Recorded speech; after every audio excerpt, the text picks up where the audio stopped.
little open Q&A session if we have time.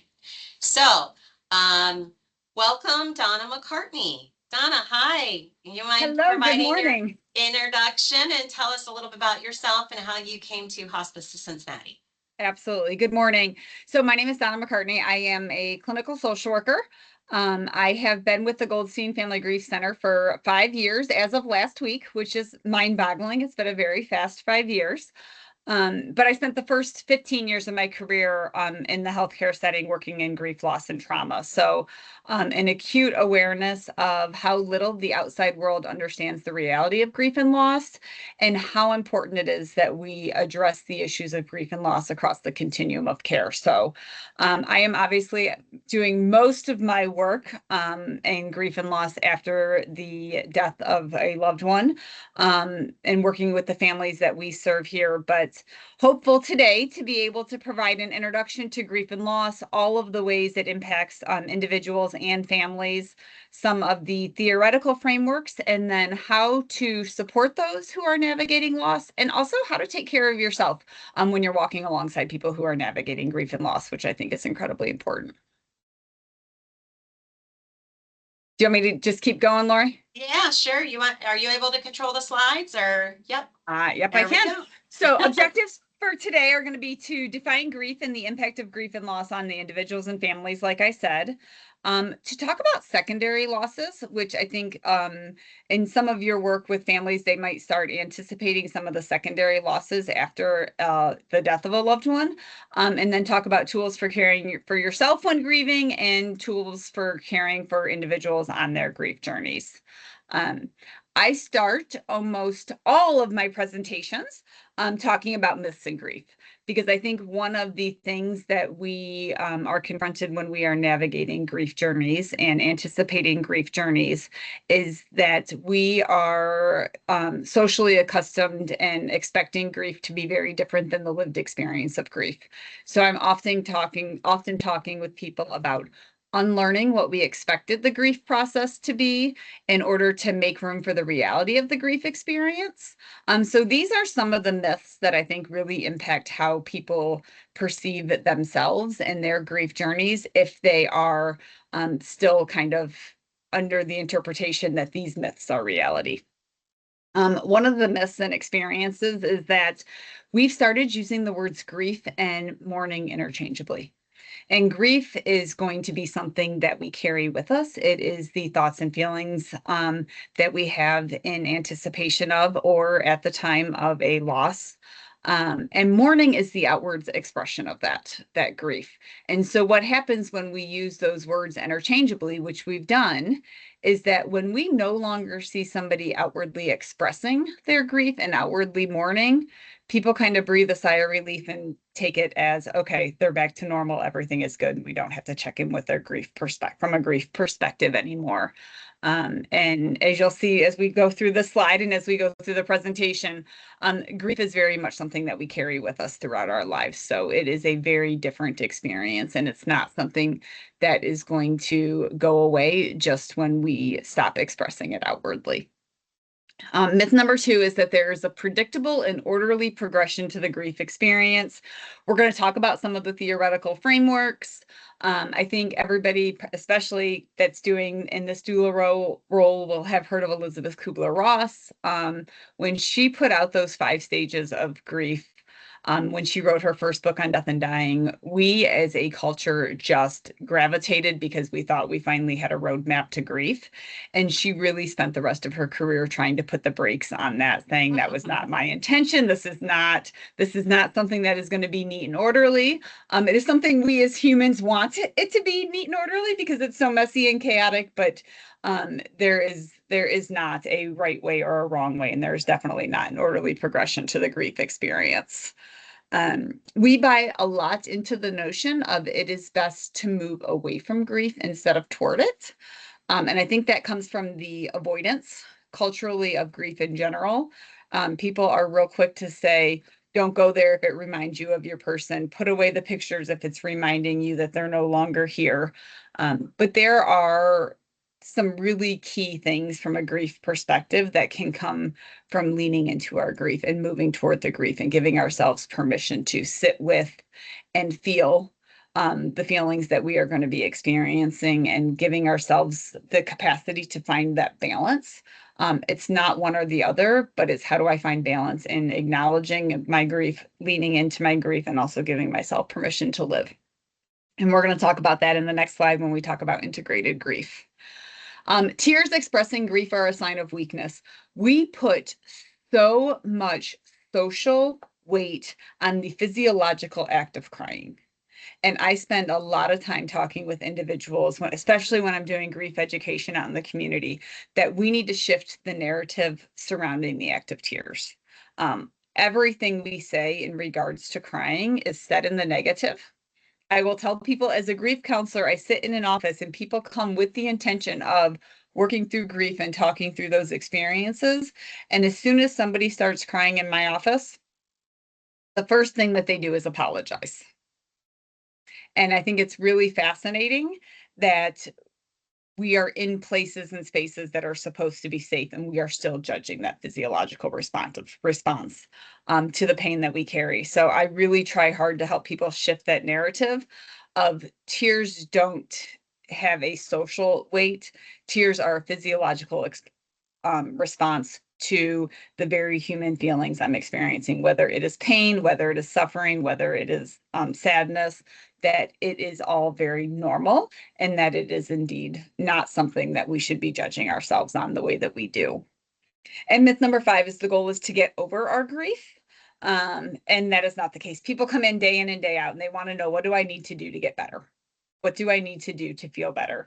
And we really talk about that shift of, instead of thinking I need to get over this, I need to learn to live with this. And we talk a lot about learning to carry our grief. And it can be scary when someone says you're not going to get over this grief, especially when you are in the early stages of grief, because you don't want to feel the way you feel forever.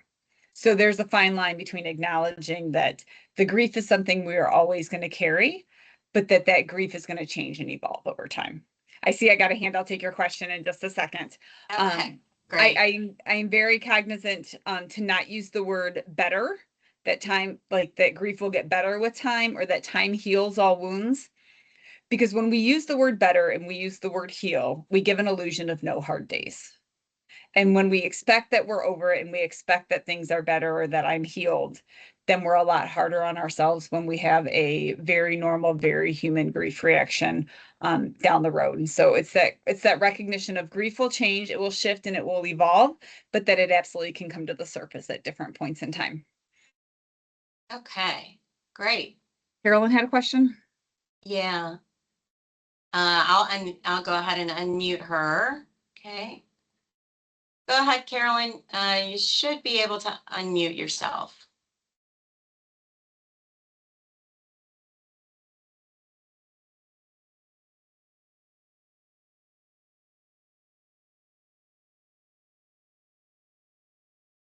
Okay. I was going to say, if you want to enter in the chat, or if you can get it to Yeah. Lori, I'm more than happy to go back. A lot of these themes are just the introduction, and we're going to talk about the reality of them from a grief perspective as we go through the rest of the program. Okay. So that notion of how do we define grief? I think that as doulas, where you guys are walking alongside both individuals and families in anticipation of a loss, there is a notion of anticipatory grief. Some people will buck up against that notion of anticipatory grief because they feel like it's qualifying a very real grief experience. But we recognize that that is the grief while the person is still living. And that can be grief for an individual who is anticipating their own death, and grief that family members are carrying in anticipation of a loved one's death. Obviously, it's mostly in response to a terminal diagnosis, but it is all the thoughts and feelings of grief experienced prior to that loss. There is the period of acute grief, and that is probably the most intense. It is that early period of loss. It is going to be a lot more of the sadness, the yearning, the anger, remorse, guilt, upset, disappointment. It is very loss centric, and it is very much focused on what we no longer have and who is no longer with us. There is a period of adapting to loss.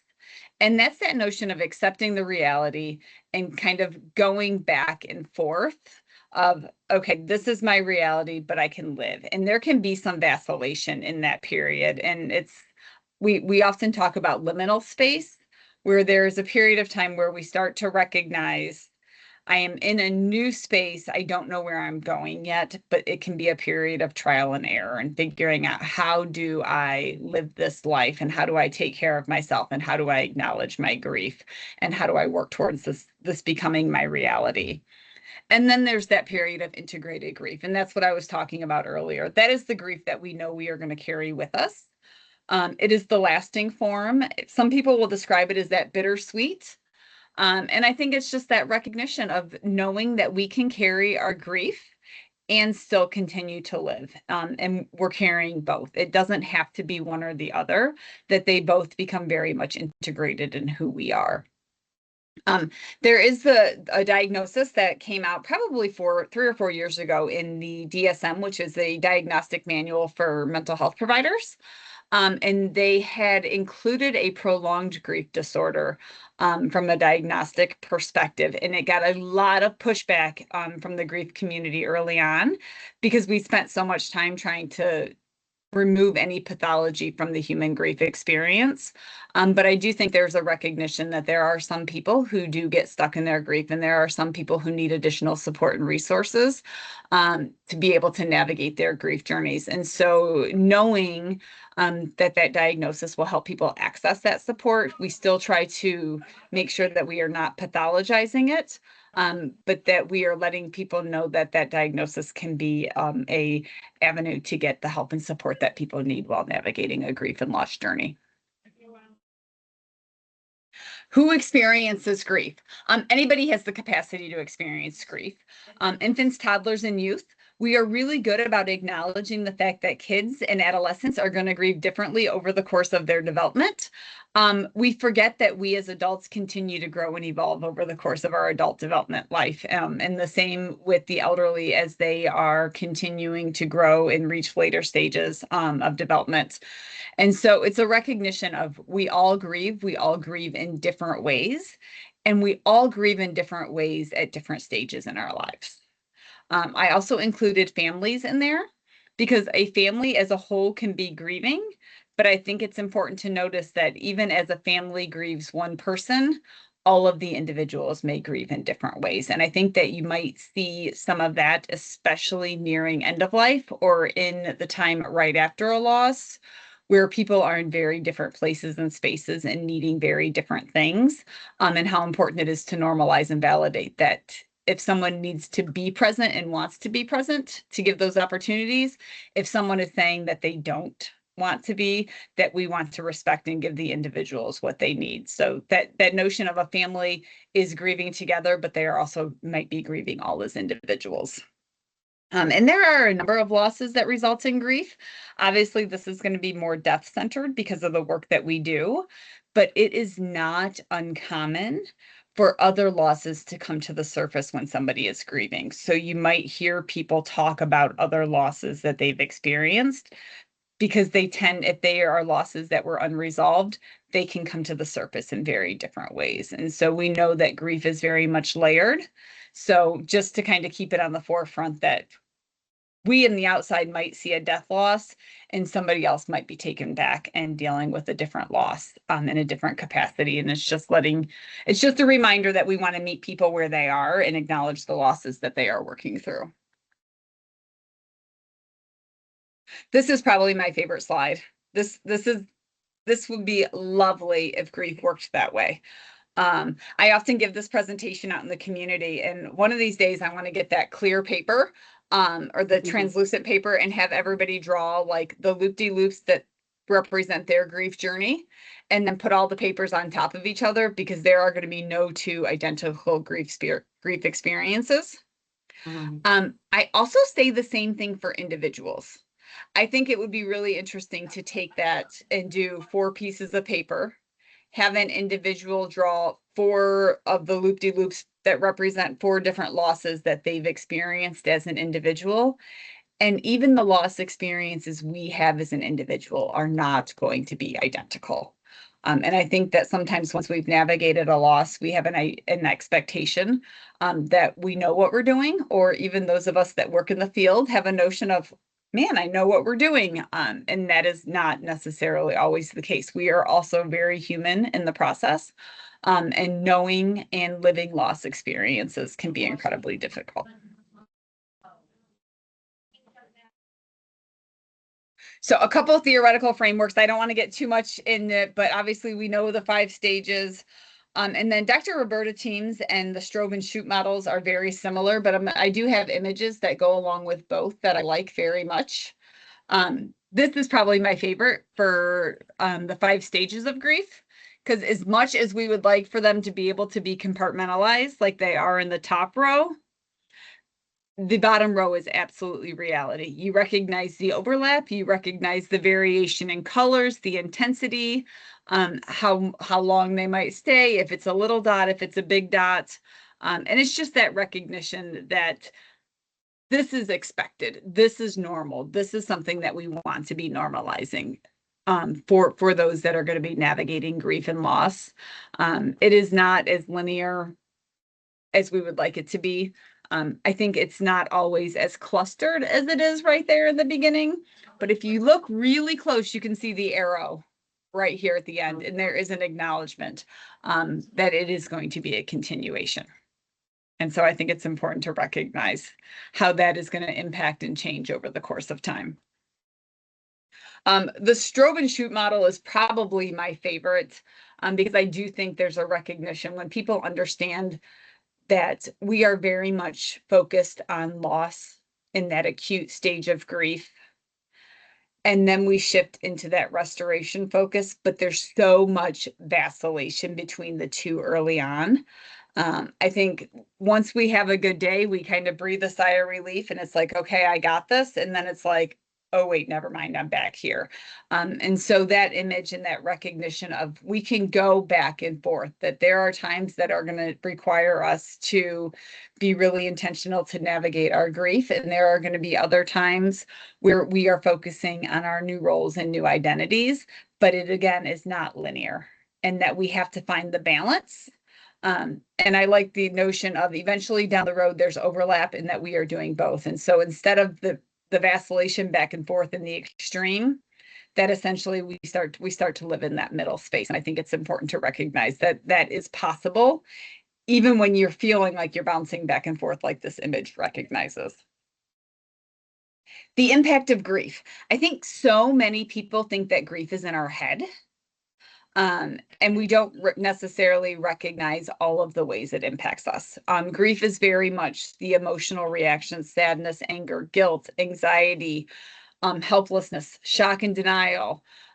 Some people are surprised that they are shocked when their loved one passes, when they are receiving hospice care. And even when families are navigating end of life and receiving hospice care, there can still be an element of surprise in the moment when it actually happens. And I think it's important that we normalize and validate that experience. Hospice families tend to have an expectation of themselves that I should be further along because I should have, quote unquote, known that this was coming.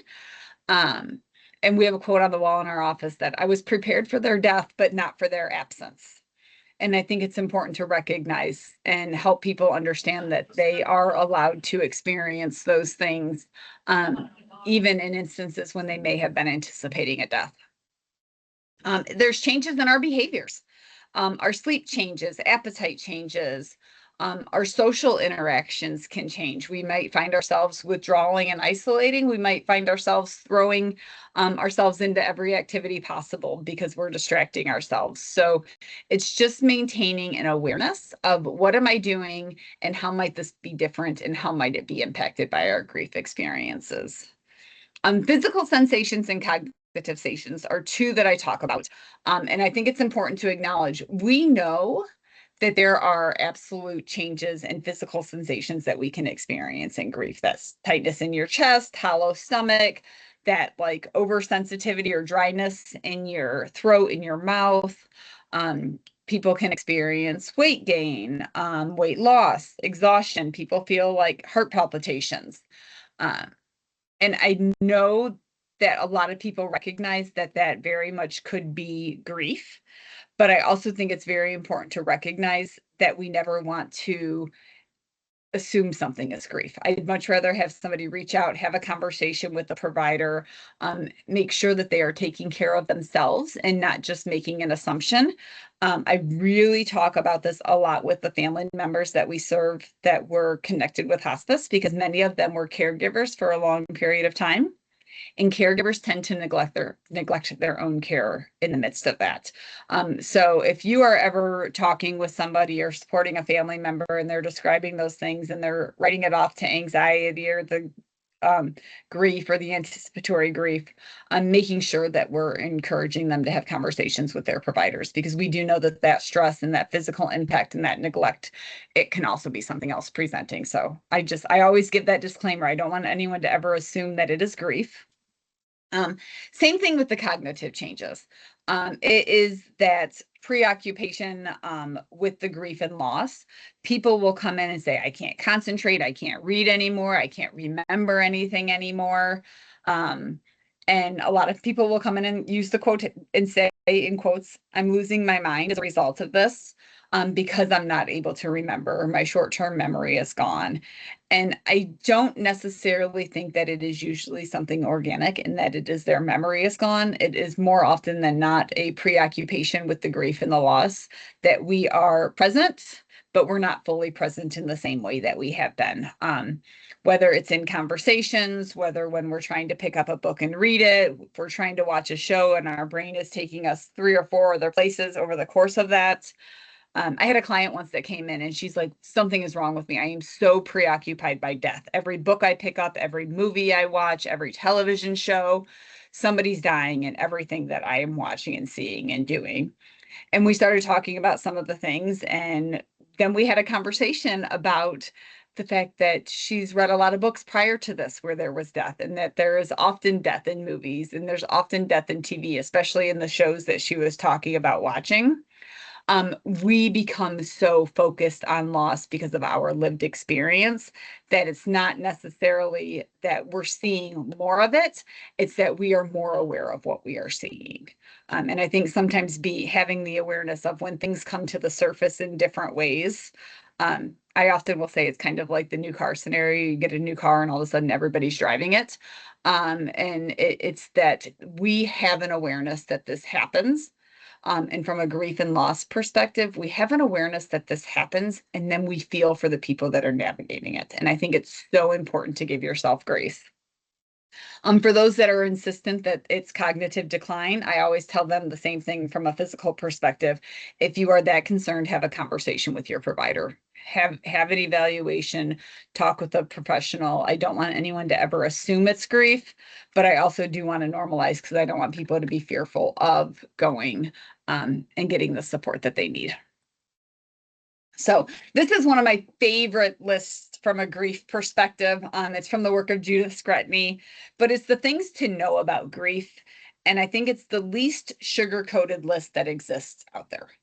We are always, always, always trying to put pretty gift wrap on the really hard things that we face in our lives. And she says that the first one is grief lasts longer and is more painful than most people expect. When I'm giving this presentation in the community, the number of people that breathe a sigh of relief when they hear this statement, it is impressive. And most people will say that that has been their experience, that they thought there was something wrong with them because of the intensity and the time in which they have been grieving a loss. And I think that we want to normalize this experience and validate those who are sharing experiences like this out in the community. The notion that there's not a right way or a wrong way to grieve. Different people are going to have different needs.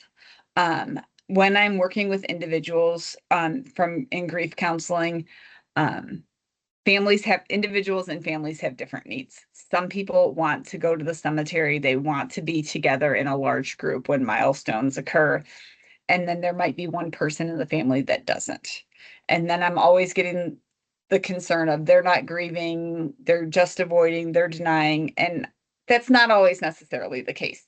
They might have different needs. And it's important to acknowledge that we don't all need the same thing.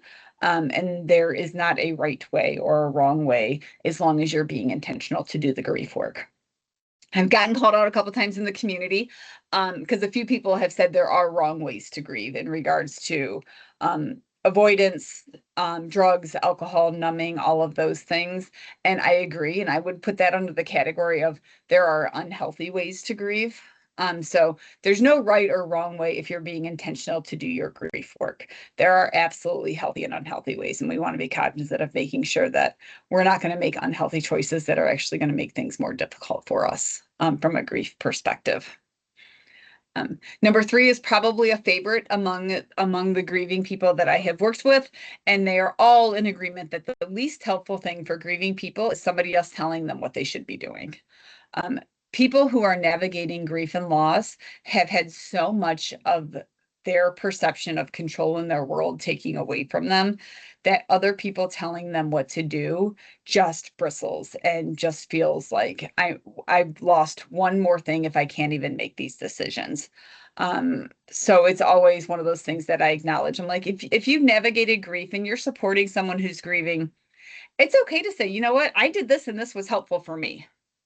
And that feels a whole lot better than saying you need to clean out the closets and take the pictures off the wall because all you're doing is reminding yourself that your person is no longer here. The idea of taking down pictures and cleaning out the closet is often very well intentioned by somebody who wants to make you feel better and wants to fix the grief. What people don't recognize is under the surface, if the pictures come down, you're staring at an empty wall. And if you clean out the closet, there's a visual hole in the space where their clothes or their shoes or their belongings used to be. And so it's not as easy as getting rid of. It's sitting with the notion of, okay, what is most helpful for me in this moment? Do I need these things because I need a connection to my person, which we'll talk about in a minute? Or do I need to be intentional to figure out how do I start letting go of some of these things in ways that are helpful for me? But so many times it's important for the person to come to that recognition on themselves, for themselves, and not have somebody else tell them what it is that they should be doing. People are going to come to that recognition by giving themselves the opportunity to process their feelings, their thoughts, their needs, getting outside of your head. Giving an outward expression from a grief perspective can be so incredibly important. That might mean talking, it could be writing, it can be art. Anything that gives us the capacity to take what is a very narrow narrative that we run inside our mind and get it outside of ourselves, we're going to expand that narrative. We're going to be able to see a little bit bigger picture, and we're going to have a little bit more clarity about what our needs are as we navigate a grief journey. Number 5 is probably my favorite, and I think it surprises a lot of people. Good grief doesn't mean forgetting.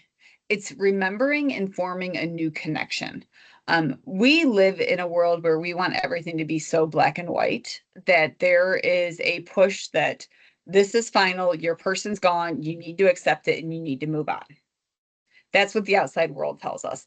Every inclination for most humans is to maintain connection to our people who have shaped us and changed us and made us who we are. And so it is okay to acknowledge that I want to stay connected and I want to remember and I want to be able to share stories and I want to hear stories. And so the avoidance that we have of grief in our culture really prevents people from acknowledging that they can maintain that connection. And so we do a lot to give permission to, it's okay to remember, it's okay to tell stories. It's okay to tell the same story several times if it's helpful for you, and encouraging people to do that. Number 6 is a tricky one because sometimes the people we think should be there for us aren't. And it causes a lot of upset. That can be another loss. And I think that you might, from a doula perspective, you might see that in anticipatory grief. And I know that people see that after a death loss as well. And there are lots of reasons the people we expect to show up sometimes don't. It might be that they just don't have the capacity to be present. It might be that they are grieving the exact same loss that you are, or the same person, and they're doing it in a very different way. Or it might be somebody unrelated to the experience, but they have something going on in their life that prevents them from showing up in the ways that you expected them to. And that can be a loss. And I think it's okay to acknowledge that and acknowledge the upset that comes from it. The caveat to this one is if we are not getting the support that we need, we want to pay attention to where the support is coming from. And for some people, they are surprised by those who do show up for them. Sometimes they'll say, a neighbor that moved in 3 years ago that I've only ever seen in passing showed up with a casserole and said, I know I don't know you that well, but before I moved in, I lost my husband too. And they have a connection. So accepting support from the places that you might not have expected it to come from. And I don't want to be naive to there are a lot of people that don't have support systems in place. And so if you have a limited support system and your people aren't showing up, knowing that it is okay to ask for help. It's okay to seek out support groups. It's okay to talk with a grief counselor. It's okay to want to connect with people maybe in a church community or in a volunteer space. But if the support isn't coming from where we expect it to, and it's not coming from other places, please, please, please know that it is okay to encourage people to seek out that grief support. And last but not least, we do recognize that there is a fundamental resilience. People ask me early on when they come in for grief counseling, how do you do this? This has to be so sad. And it's the recognition of we see people, we're fortunate that we see people across the continuum. We watch people learn to live again. And so it requires a lot of blind faith and hope early on. But for those who engage in grief work, I think that there is absolutely an internal resilience, and we see them grow. We see them learn to live in grief simultaneously. It is not always perfect. It is often messy as we would expect it to be, but there is definitely an element of resilience that we see, and that I have a great appreciation for what people are able to do when they really are intentional to deal with their grief. Question for you, Donna. Yes. So when we think about, because I don't always get this right, and it's so hard to know what to say to somebody that's grieving. So how do I let them know my concern, as you said, be well-intentioned about it, but also avoid, all of these potholes, really, emotional potholes that may exist. And I don't want to hurt them, or trigger them. I have a slide about that a little bit Okay, good. about ways to be present. But I do think some of the key things are a quiet, supportive presence, really listening to what you're hearing and seeing from them, and acknowledging that grief is hard and there aren't always the right words, but I want to be present. Okay. And then we'll talk about some of the concrete things and things that you can say early on, because I do think like when you hear this presentation, it's like, oh my goodness, I don't want to get this wrong. I don't want to cause more upset. And I think that there is a lot of well intention, but we do have to be cognizant to avoid a lot of the things that culturally we've been saying for a long time. A lot of the platitudes and I tell all of my clients, anytime anyone starts a sentence with the word at least, to not listen to the rest of the statement, because whatever the statement is going to be, that silver lining that somebody's trying to point out is going to minimize your own grief experience. Yeah, absolutely. Okay. Thank you. I will revisit it. If you have more questions once we go through the last slide, we can absolutely talk more about that. Okay.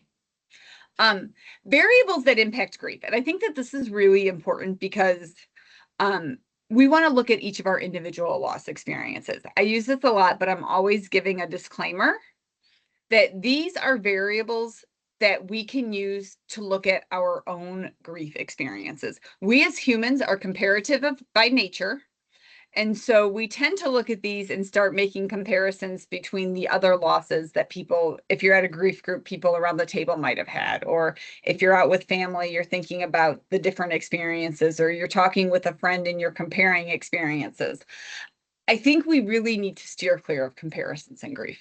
We can't compare our own loss experiences that we have over the course of our lives, and we shouldn't compare our grief experiences to others because we're going to minimize our own experience. But these are things that are important to think about when we're looking at the grief experience that we are navigating. What was our relationship? You know, we have a lot of misnomers about grief and the fact that we grieve the people that we are closest to.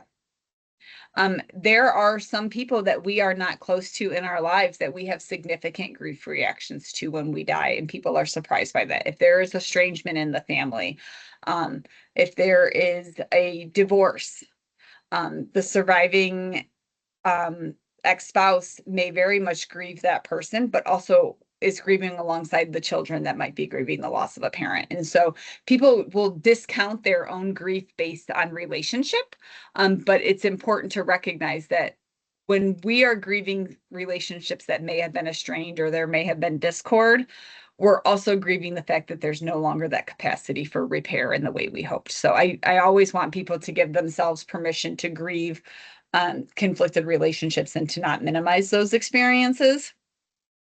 And also when I'm talking to community members, how important it is to acknowledge losses, even if they aren't perceived as close losses. Like this could be a very difficult loss for you. And I just wanted to check in and I wanted to acknowledge it and give yourself permission to do that. If there is any ambivalence or unfinished business, it's interesting. And from a hospice perspective, there are so many individuals that I work with from a counseling perspective that are shocked because they are mad at themselves because they didn't say what they wanted to say before their person died. And they think that they should have because they knew it was coming. But when you talk with them and you explore it, they didn't do it for lots of reasons. They didn't want their person to think that they were giving up hope. They didn't want to be perceived as anticipating something before that person was ready to anticipate it. And so notion that there can be unfinished business or things can feel unresolved, even in expected deaths. And we want to give people permission to acknowledge those things. It's also very much possible for people to experience that, obviously, in sudden and tragic deaths. The circumstance of the death. An unexpected death versus an anticipated death. I got to hear Ken Doka speak when he was in Cincinnati, probably 4 or 5 years ago. And he said there is no expected death. And so that notion of even when families are sitting vigil and waiting for the death, they never know the moment in which it's going to come, and that there can be an element of surprise in that. And they are often very critical of that element of surprise because they're putting an expectation on themselves of, I should have known, and I shouldn't be reacting this way. We are all very human in the grief process. And so it is okay to be surprised, and it is okay to react however you are reacting because your feelings are real and valid. But having that notion and having that awareness in this perspective, especially when you guys are walking alongside somebody that they might say, why am I surprised? It's because we can't anticipate the moment, even when we know. Personality and coping behaviors of the bereaved person. We are who we are. And sometimes we might see personality traits intensified in the midst of grief and loss, but being aware of who we are and what we need and how we care for ourselves, and being intentional to acknowledge those and how they might be impacting our grief.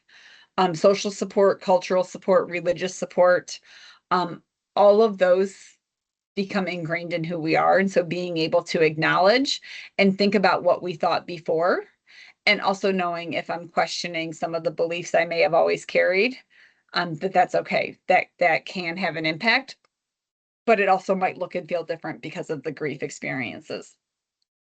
And then overall health and lifestyle. I will say those who are in poor health, there is an element of energy that is required for grief work. And so for those who might be navigating their own health journeys and navigating grief and loss, I hear people say, I need to take care of myself, and I'll know I'll tap into this later. I had that recently. I had someone that started a support group. They were excited to be joining the support group, but just a couple of weeks prior to the group, they had gotten a cancer diagnosis of their own. They came and it was too much. And that is okay. You need to know what are the things that are impacting my grief and what are the ways in which I need to take care of myself right now. So we never want to push that the grief work has to be the priority if an individual has to take care of their own health first. I bring up secondary losses because I think that these are some of the things that individuals are hesitant to talk about with other people. And they are very critical of themselves when they are navigating some of these secondary losses, because we are so death centric from a grief and loss perspective. We really feel as though our shift has to be on the person that is no longer here and on the person that we are grieving. And people will say, I feel selfish when I start to think about finances and the concerns that I have about my finances, or I'm grieving the life of the loss that I expected to live, but I'm here living and my person's not.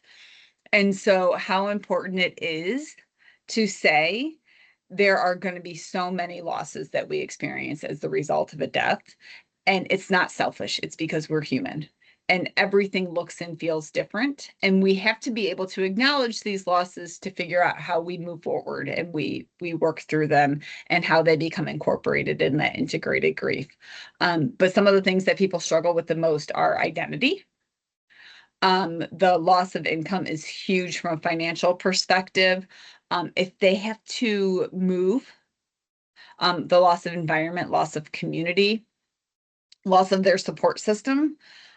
For those who have a crisis in faith, who have been very faith-filled and have always held on and knew what they believed and believed what they believed, and all of a sudden, in the midst of grief and loss, they find themselves questioning it, which is very human and very normal. That is something that can be really challenging for individuals. So we just want to give grace to normalize and validate that it is so much more than the loss of a person that somebody close to a loss might be experiencing. And we want to give them an opportunity to talk through, process, and figure out, how do I work through some of these things? One of the things that I generally say on this slide, just kind of as a word of wisdom, when I'm able to, is a lot of these things might require changes in an individual's life. And the first thing the outside world tells somebody who needs to make changes after a loss is you're not allowed to make decisions for a year. And clients come in here all the time because they are struggling and they're needing to sell a house, or they're needing to make a major decision, but everyone keeps telling them they can't. And it's all fine and dandy if you don't have to make a decision, but if your finances change significantly and you can't make a mortgage, or if your health does not allow you to live alone, so you need to sell your house and move somewhere, it's not always as easy as waiting a year to make those decisions. So I often tell people, like, we experience a lot of changes in the midst of grief and loss, and it can be really overwhelming. It's not necessarily that we want to encourage people to wait a specific timeline, but I want to make sure that people are talking to trusted individuals so that they're making decisions with the most information possible. Yeah, you just want to avoid impulsive decisions, and not necessarily that year. I've heard Yeah. that a lot. I've heard that a lot, and I can see how that would freak people out, especially when they've lost their confidence about their ability to make decisions, and their whole stable platform has been that. I could see how they would just hang on to that and let it roll. Yeah. They want to be in control of something. And so Yeah. that notion of, I don't have a choice, but I'm told I'm not able to make a good decision. So I always say, instead of giving a timeline, always saying you might be forced with making some decisions that are really difficult. We want to make sure that we are thoughtful, that we're talking to people, and that we're weighing all the options. And a lot of that comes down to everything that we can do right now is control, and that notion of grieving with intention. This is probably one of my favorite things that I talk about. So much of the challenges we face in grief and loss are because everything is out of our control. Everything feels out of our control, and we become so focused on the things that are outside of our control. And as a result, we don't think that anything is within our control. But I think to take care of ourselves, this is a good list for us to think about, what are the things that I can do right now in this moment to take care of my physical health, my mental health, my social, my emotional, my spiritual. And we can be really intentional with these things. I laugh because oftentimes when I talk early on, I would talk about doing something to take care of our physical self. And somebody said, like, I'm not a marathon runner. I'm like, nowhere on this list do you have to go run a marathon to take care of your physical health. But like, those are the things, like, we think about what society tells us is healthy. And we need to think about what is within my control right now. I'm going to make sure that I go outside and take a walk once a day. I'm going to make sure that I at least do 3 stretches before I go to bed. I'm going to make sure that I'm drinking plenty of water. I have a blank worksheet that goes along with these so that people can fill it out for themselves, the things that they know that are helpful for them. Again, it asserts that notion of I can be in control of these things.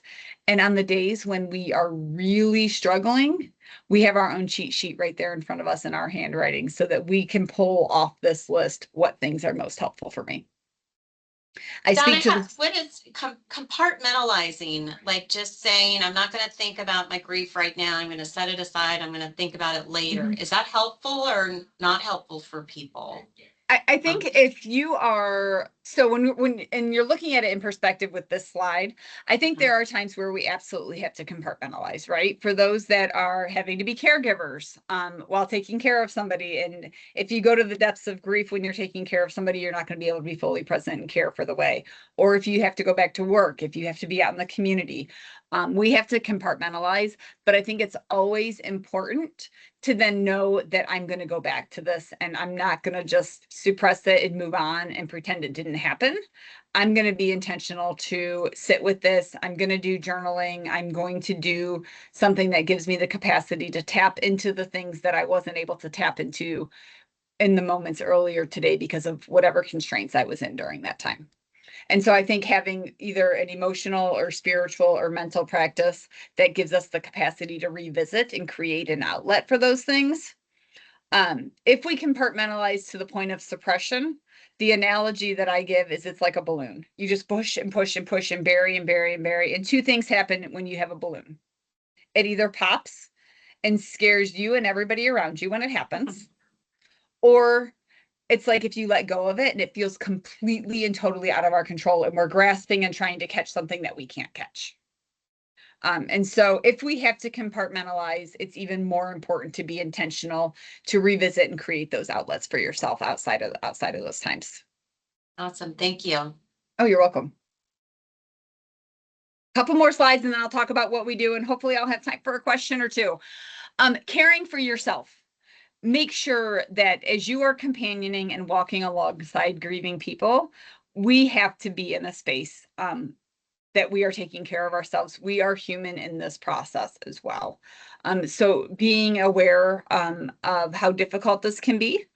People don't necessarily recognize that end of life experiences, even in hospice care, can feel traumatic. It can be traumatic for loved ones. It can be traumatic for providers, depending on the experiences. And I think it's important that if we have repeated exposure to loss, that starts to weigh on us, that we want to make sure that people have support. We're having conversations. We want to acknowledge, I know that we do a really good job here acknowledging the fact that there is absolute grief and loss in the work that we do. But how do we take care of ourselves in the midst of it? And shifting that focus of self-care from a cultural perspective, which has become this lavish and extravagant, and realizing like my self-care might be giving myself 5 minutes to center myself before I go visit somebody, go visit a patient or a family, and then giving myself time to transition when I leave that space to check in with myself. Maybe I need to make sure that I am building in time in nature. Maybe it means I need to increase my journaling. I need to have a support system of somebody that I can call after a particular experience that may have triggered me because it was similar to something I've experienced in my own life. Again, none of us are checking ourselves at the door because we're too human for that. So just paying attention to what could resonate with you and having practices and protocols in place to take care of yourself. Here's to get to Lori's question from earlier. How do we take care of those who are grieving around us? I think we have to be present. And being present, and I often think of the Brene Brown video where the inclination is people throwing a ladder down and wanting somebody to come back to us, but she throws the ladder down and then goes down in the ladder and sits with the person in the hard space. And we are just not comfortable enough with that.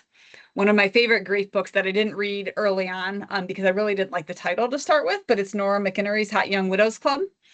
But one of my favorite quotes in the book, which is actually why I read it, is because it was in a different article, is when life gives us lemons, we don't owe anybody a glass of lemonade. And I think that we need to help people recognize that they don't have to make their grief look pretty on the outside for the comfort of other people. And so giving people permission to say, this is okay, this is normal, I'm going to listen. I'm not going to try and fix this, but I'm going to see what I can do to help you while you're in this space. A huge proponent of saying, instead of saying, let me know what you need, would it be helpful to have food? I can drop off food on Tuesday or Thursday. Do you need help getting kids on the bus, or can I help them get off the bus? Always offering things that you know you're capable of doing without expecting somebody who is in the midst of not knowing what they need to be able to tell us what they need in the moment. No one's going to be able to tell us what they need in the moment. And two, if they don't tell us in that moment, they're not very likely to call and ask down the road. If we give a concrete offer, I have yet to have somebody, since I've started in this role and I've started saying, I'm going to drop off dinner on Tuesday or Thursday or whatever days it is. Everybody gives a day. Nobody says, no, we're good. Most people are willing to accept that, but it doesn't require them to think about what they need. Full disclosure, if I'm offering to drop off food, they know it's actually going to be an Uber Eats delivery and not really me, and they're all totally okay with that. But that notion of what is within my control. We want to acknowledge that grief has no timeline. People try to rush it, and they really try and rush it early on. They want to get through they want to go through the motions, and they expect that they're going to be okay. It's okay to encourage people to say, let's slow down, let's take care of you. Say the name of the person. Tell stories if you know stories about them. Give them permission to talk. More often than not, the most upsetting thing for grieving people is they say no one talks about them anymore. And if you ask the support people, they say so-and-so looked like they were having a good day and we didn't want to bring them down. And we didn't want to make them sad. And more often than not, the person that's having the quote unquote good day is using every ounce of energy they have to maintain a facade that is expected by the outside world. If you share a story and someone starts crying, don't apologize for making them cry. You gave them an opportunity to express what they are carrying, and they gave them an outlet, and knowing that those things are okay. We don't have to tiptoe around the reality. Ask about grief directly. Remind people that grief support is available if they need it or when they're ready for it. Normalizing the need to be in community with people who have had that shared experience of experiencing a loss. So for those that you are working with, especially those that are receiving end-of-life care with us, the Goldstein Family Grief Center has a wealth of resources. Our individual counseling is available to anybody who was served by Hospice of Cincinnati. So families, spouse, parents, children, grandchildren, anybody that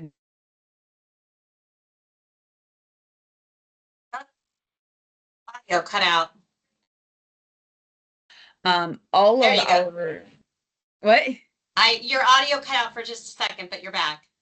Okay. So no cost for any of the support services that we provide. Everything is funded externally or through Hospice. But the individual counseling is the only thing that's limited to Hospice of Cincinnati families.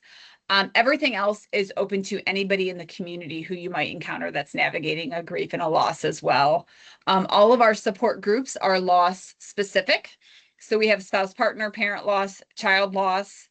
We have an LGBTQ support group for those in the community. We have a youngish widow group. We did not put age parameters on it, but that's a monthly group for those who are navigating spouse partner loss, also navigating work and kids, and some of those unique variables to losing a spouse younger in life. We offer a perinatal loss support group for those who are navigating pregnancy and neonatal loss. And then we have a unspoken grief for those that are navigating loss to addiction, overdose, or suicide. So we have a ton of different options for anybody in the community who might be navigating grief and loss. And because we know some people are not as likely to go for the support group model or counseling because of the stigma and whatnot associated and the expectation of having to kind of just do this on my own, we have a number of workshops that we offer. And some people are much more receptive to the notion of I can go to an educational program, I can go to a workshop, I will go to something once, and that might pave the way for me getting connected with, that might pave the way for them to get connected to the grief support that they need down the road. So we are very cognizant to try and get as many different avenues to meet people where they are with what they're looking for.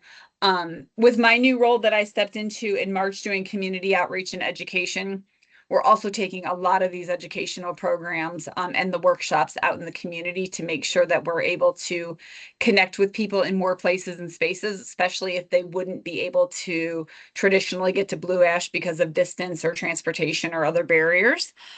So if any of the doulas are serving in the community and connected with other organizations that would be interested in grief programming, you guys can absolutely reach out or connect with me, and we're more than happy to get out into the community and serve those who are looking for the grief support. I did it with 2 minutes to spare, Lori. That's excellent. I'm going to go ahead and give allow people to unmute themselves and to turn on their cameras if they wish. And if you are interested in asking a question, just raise your hand so we can call on you. That would be great. What kind of questions do you guys have?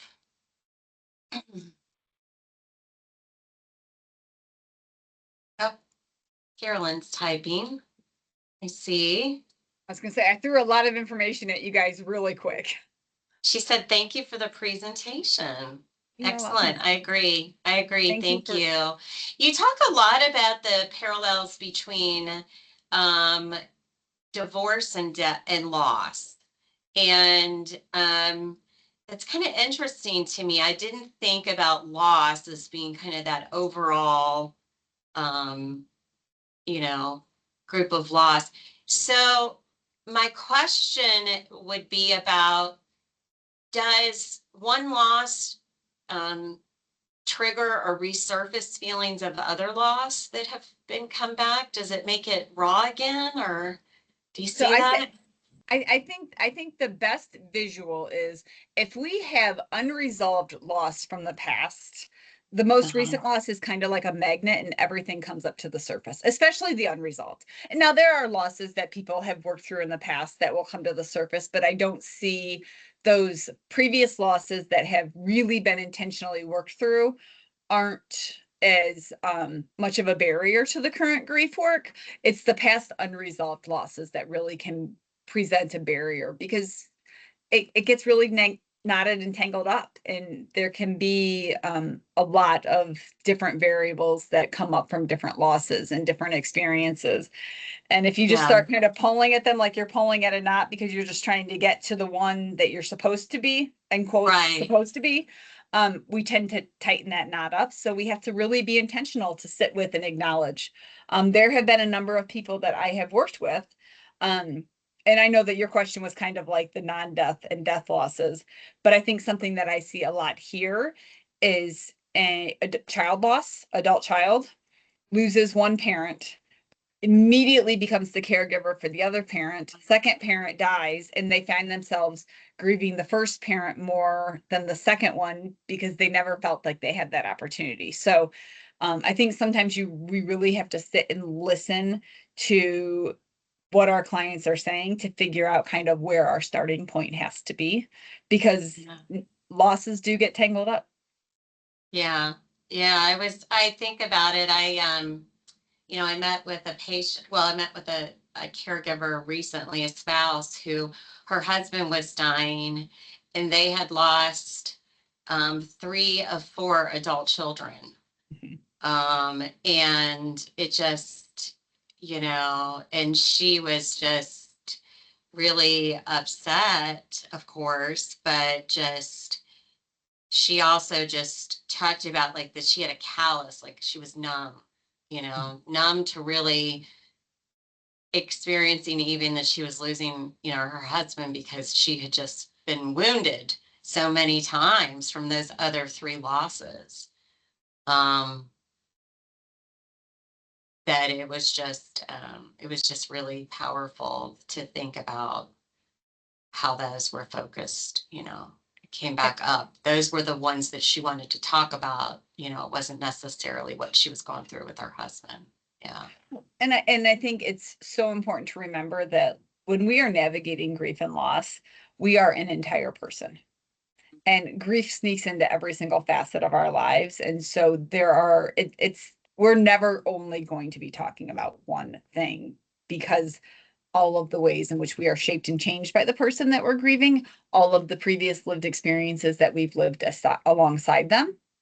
And so you're grieving so many different variables, and depending on the losses and the timeframes and what that looked like and how they were able to grieve, it would not surprise me if there was an element of going back in time and starting with the beginning and working to the most recent loss to really kind of understand where you are today. We have to look at where we've been before now. Yeah. Yeah. Very much so. Very much so.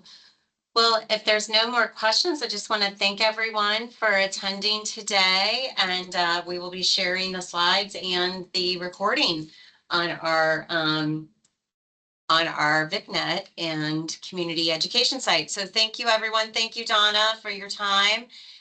What should someone do if they would like to receive services from Goldstein Family Grief Center?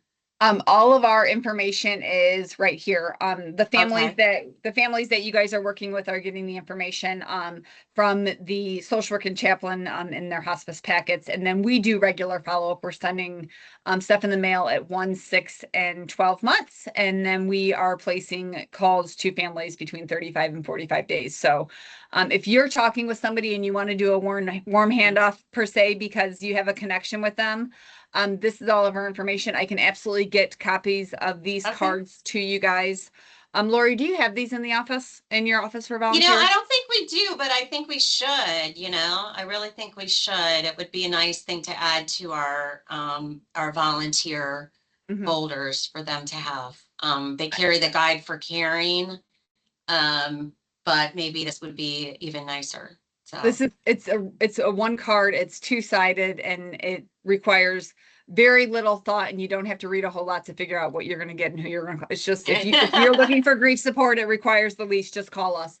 I'm sure I'll come over and fill up my cup at some point today, so I'll bring you a stack and you can hand those out as well. All right. Well, thank you, Donna. Thank you, everyone. Have a great day. Have a great day. Bye-bye.